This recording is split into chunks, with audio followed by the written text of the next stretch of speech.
नमस्कार। लॉर्ड्स में इंग्लैंड और भारत के बीच तीसरे टेस्ट का पहला दिन, और क्या कहें, मौसम तो एकदम बढ़िया था। हाँ बिल्कुल, धूप खिली हुई, पिच पर हल्की सी घास दिख रही थी और वो लॉर्ड्स का मशहूर स्लोप। स्टेडियम भी पूरा भरा हुआ था, ज्यादातर तो इंग्लैंड के ही फैंस थे। सही बात है। और इंग्लैंड ने टॉस जीता और पहले बैटिंग करने का फैसला किया। अच्छा, टीम में क्या बदलाव थे? इंग्लैंड में आर्चर वापस आए, टंग बाहर गए और भारत की तरफ से बुमराह की वापसी हुई प्रसिद्ध कृष्णा की जगह। ठीक है, तो आज बात करते हैं पहले दिन के खेल पे। क्या अहम मोमेंट्स रहे, किसने कैसा खेला और अब मैच कहाँ खड़ा है? बिल्कुल, चलिए शुरू करते हैं पहले सेशन से। तो शुरुआत में बुमराह और आकाशदीप ने गेंद संभाली।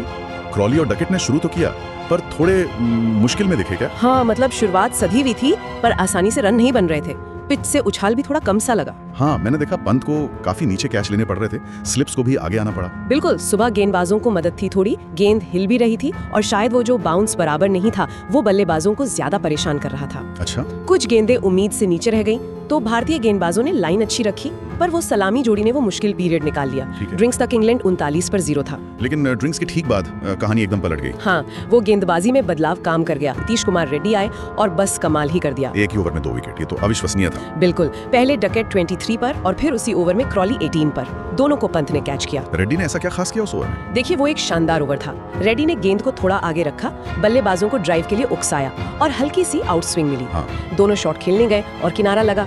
ये दिखाता है कि सही एरिया में लगातार गेंद डालें तो इस पिच पर भी विकेट मिल सकते हैं। भारत के लिए ये बहुत बड़ी सफलता थी। सही बात है। तो लंच तक इंग्लैंड 83 पर 2 विकेट खो चुका था।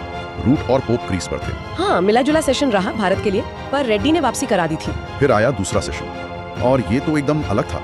खेल काफी धीमा हो गया। बहुत धीमा। भारतीय गेंदबाजों ने, खासकर बुमराह और सिराज ने बहुत टाइट गेंदबाजी की। इंग्लैंड को पहला रन बनाने में लगभग 29 गेंदें लग गईं। अच्छा, 29 गेंदें? हाँ, रन बनाना बहुत ही मुश्किल हो गया था। इसी बीच ऋषभ पंत की उंगली में चोट भी लगी, फिजियो को आना पड़ा। ओह, ज्यादा गंभीर तो नहीं? नहीं, बाद में पता चला कि ठीक है। जुरेल ने थोड़ी देर कीपिंग की थी। ठीक है। और इंग्लैंड ने अपने 100 रन पूरे किए 35.4 ओवर में। ये उनके बेसबॉल दौर में घर पर सबसे धीमा शतक था। इससे पता चलता है कि दबाव कितना ज्यादा था भारतीय गेंदबाजी का। बिल्कुल, गेंद भी बदलनी पड़ी थी और गेंद पुरानी भी हो गई थी, नरम पड़ गई थी, तो स्विंग और सीम उतनी मिल नहीं रही थी। और इसी धीमे खेल के बीच जो रूट ने अपना अर्धशतक पूरा किया, रेड्डी की गेंद पर चौके के साथ। हाँ, ये उनका 130वां 50+ स्कोर था। कैलिस और पॉन्टिंग के बराबर पहुंच गए। वाह। तो चाय तक इंग्लैंड का स्कोर था 153 पर 2, पोप 44 पर और रूट क्रीज पर। इस सेशन में 24 ओवर में सिर्फ 70 रन बने, कोई विकेट नहीं। क्या ये इंग्लैंड की रणनीति थी या भारतीय गेंदबाजी हावी रही? मेरे ख्याल से दोनों बातें थी। गेंदबाजों ने रन रोके तो रूट और पोप ने भी कोई जल्दबाजी नहीं दिखाई। शायद उन्होंने सोचा कि विकेट बचाकर रखना ज्यादा जरूरी है। गेंद नरम होने से भी विकेट लेना मुश्किल हो गया था। सही कहा। चाय के बाद लगा कि अब भारत कुछ करेगा और शुरुआत वैसी ही हुई।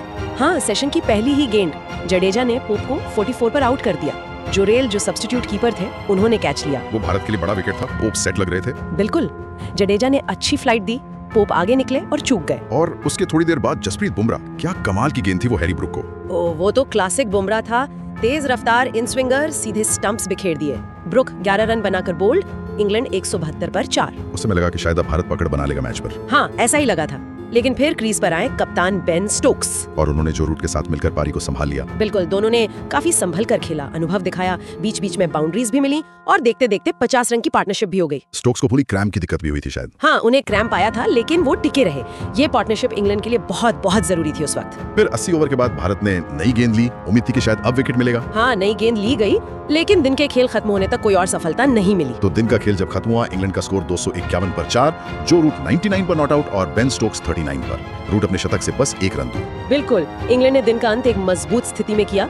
वो शुरुआती झटके और रेड्डी के 2 विकेट के बाद रूट और स्टोक्स की ये जो नाबाद साझेदारी है, इसने उन्हें वापस गेम में ला दिया है। रूट की पारी तो शानदार रही है, खासकर दूसरे सेशन का दबाव झेलने के बाद। हाँ, बहुत ही धैर्य से खेले वो। तो कुल मिला के देखें तो दिन इंग्लैंड के नाम रहा, खासकर आखिरी सेशन में रूट और स्टोक्स की वजह से। नीतीश रेड्डी का वो स्पेल भारत के लिए हाईलाइट था, लेकिन इंग्लैंड ने अच्छी वापसी की। सही कहा।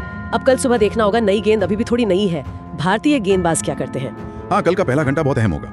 अगर भारत जल्दी विकेट निकाल लेता है तो मैच फिर से खुल सकता है। बिल्कुल। जाते जाते एक बात सोचने वाली है कि एक ही दिन में हमने टेस्ट क्रिकेट के कितने अलग अलग रूप देखे, है ना? हाँ बिल्कुल। तेज गेंदबाजी का कहर, फिर एकदम धैर्य वाली बल्लेबाजी और फिर एक मजबूत साझेदारी।